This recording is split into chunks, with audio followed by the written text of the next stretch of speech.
everyone's turn.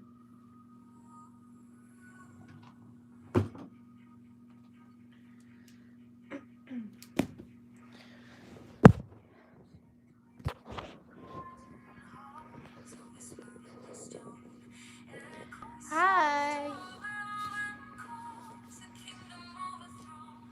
How's everyone doing?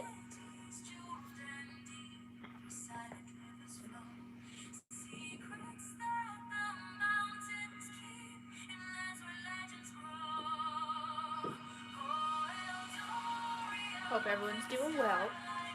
It is cold still.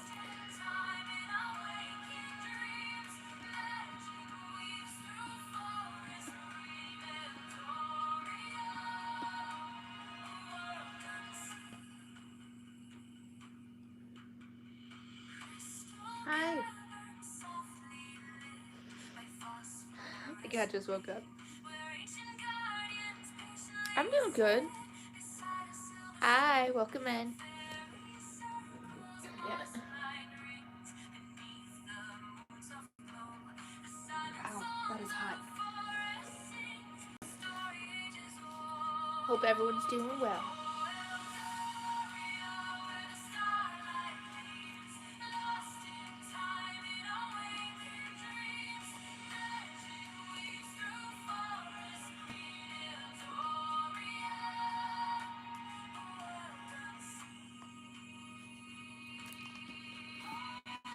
I think we can get started.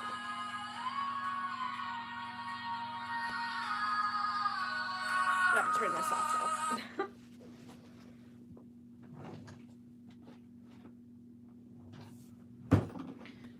though. Okay.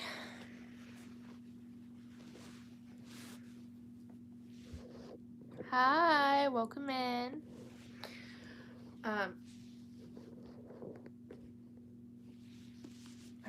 I'm gonna fight my phone, I swear. Yeah, it's story time. Grab your story keeper's cup, grab a blanket, grab a stuffy if you have one, or grab a pet and snuggle up because it's story time. Sunday, 6:46 p.m. In the FCC library, I quickly sign off. I said that completely wrong. You guys know what I meant. I quickly sign off Facebook and stare at the dark computer screen. Can they trace my login back to this computer? Sorry. I doubt it. But just to be safe, I'd better get out of here. Why did Mia write that she wanted to meet me face to face? Outside, it's getting dark. I head back to the bus stop, but I round a corner. I see a plain gray sedan with two people inside parked beside a sidewalk. I freeze, then quickly back around the corner of the building. I've seen enough unmarked police cars to know. A wretched thought. Did Talon call them? Sorry, I'm watching the cat.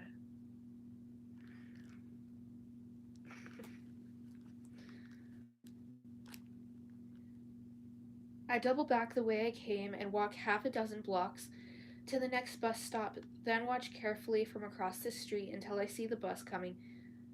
At the last moment, I dash across the street and board it.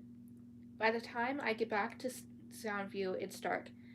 But before I head to the EMS building, there's one more stop I must make. Umbrella Point is a rock outcrop. Yeah, I read that right. Did I read that right?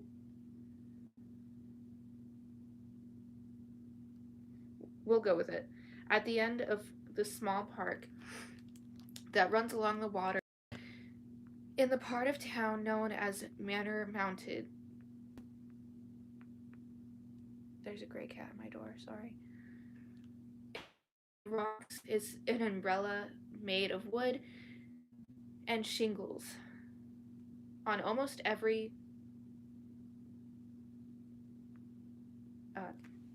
my brain lagged.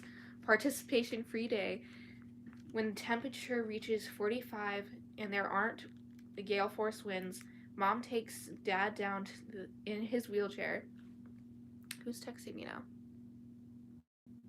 I'll talk to them later. To sit by the water and watch the boats. Hang on, tea break. This tea is fucking good.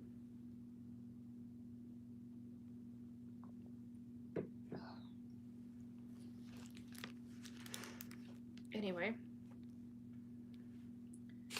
Last night, when I spoke to Mom on the phone, I told her to look under the umbrella. Now, in one of the wooden crevices, I leave a note reassuring her that I'm okay, promising that I'll leave more notes, and pleading with her not to tell anyone. It's late by the time I let myself back into the old EMS building. I'm really not looking forward to another night alone in here.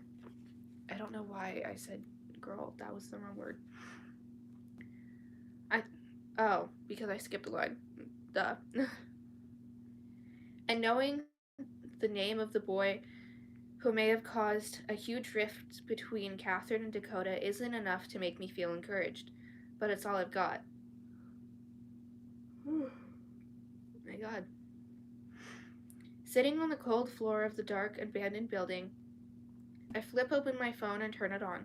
It registers nearly 24 missed calls, mostly from my mother and Mia, but I'll run down the battery if I listen to the messages. Instead, I call Slade, who answers almost immediately. Hey, he sounds so lonely. I wish he'd be more excited and happy to hear from me, but I know better than to think that in one night I could undo all the damage I've caused. 2 steps forward, 1 step back. Even though I'm feeling discouraged, I'm eager to tell him what I learned about Griffin's settlement. Listen, I found out something. Hold on, Cal. He cuts me short. There's something you need to know. Dakota's mother was on TV just now, talking about what a horrible tragedy it is that Catherine was unalived and how devastated Dakota is. That strikes me as strange. Why would Congresswoman Jenkins get involved? Could it be that she knows the truth about her daughter and is trying to steer the investigation away from her? Slade continues.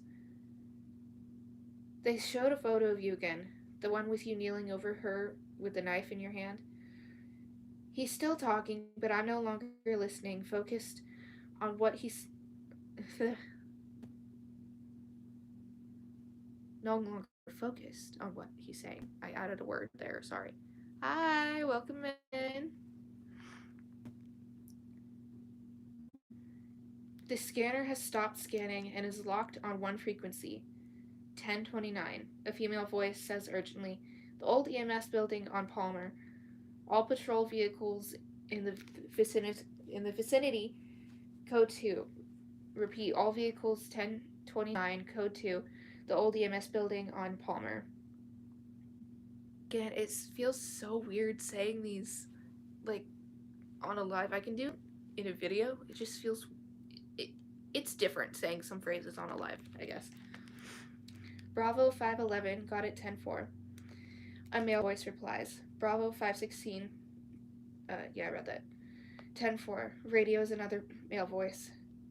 1029 probably means suspect wanted. Code 2 is when they want the police to approach without lights or sirens. They're coming here, right now. Fair warning, this is another time skip. Zelda's house was closer to a mansion than anything else in town. It was a huge old 3-story brick. I don't know how to say that, so I'm just gonna say a house with a pool and a tennis court. One afternoon last July, Catherine and Dakota were sunning themselves on the lounges, and Zelda and I were in the pool, floating on inflatable rafts with beverage holders and shades that you could keep your face from getting too much sun. Oh my God, I can't talk today. Want to have a croissant? What the fuck was that? That is not... Oh my God, that is not what it says. What is wrong with my brain? Sorry.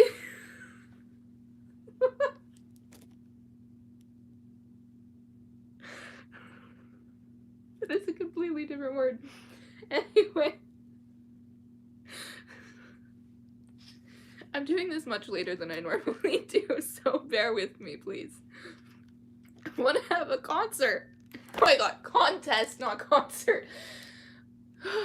I can read. I can do this. I can read, I swear.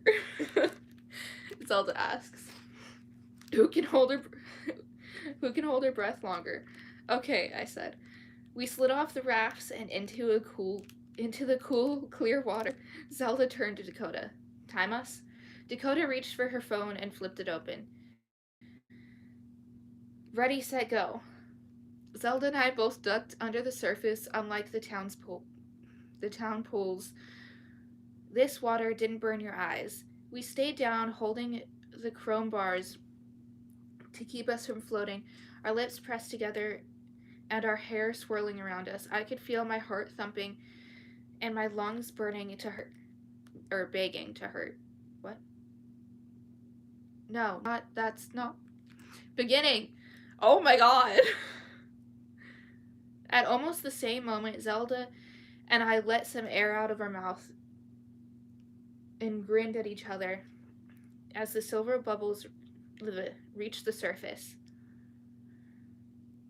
My lungs began to burn. I imagine Zelda's did too. I fought the urge to let go and shoot to the surface. If Zelda could stay down that long, so could I. But the discomfort continued to increase until finally I had to pull myself to the surface for air. A minute and 12 seconds, Dakota announced. Meanwhile, in the lounge beside her,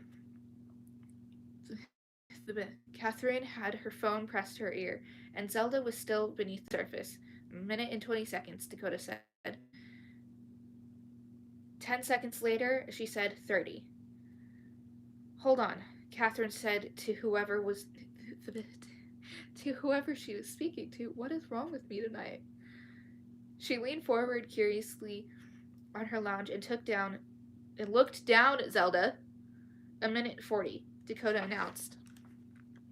Several seconds later, Zelda splashed to the surface. A minute and 47 seconds, Dakota said. Zelda grinned triumphantly. That's amazing, I said. My dad and I have contests all the time. At least I got it right that time.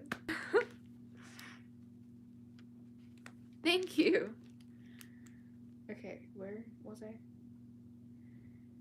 Zelda said breathlessly, her wet hair plastered to her head. I already beat him too. Oh my god, I'm gonna sneeze. I held a cat before this, so.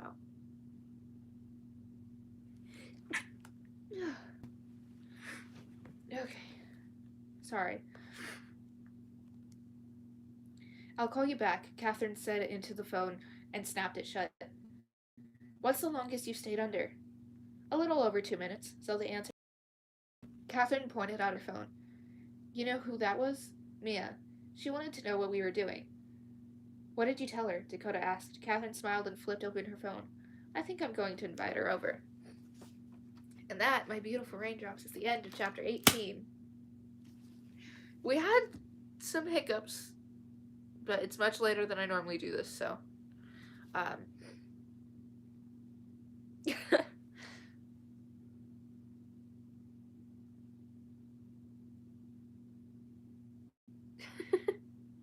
Yeah. I was like this the first time I read Fairy Ring out loud, because that was the first book I've ever read outside of my head. But I think my brain is just confused, one, because it's late, and two, because there are so many words that I have not seen, never seen spelled, and so many terms, both legal and medical wise, that I don't understand, that my brain just goes haywire in this book. But I will try to be back tomorrow with chapter 19. But until then, good morning, good afternoon, and good night, my beautiful raindrops. Stay spooky, stay weird, stay dreaming, and don't let the Mave Cats bite.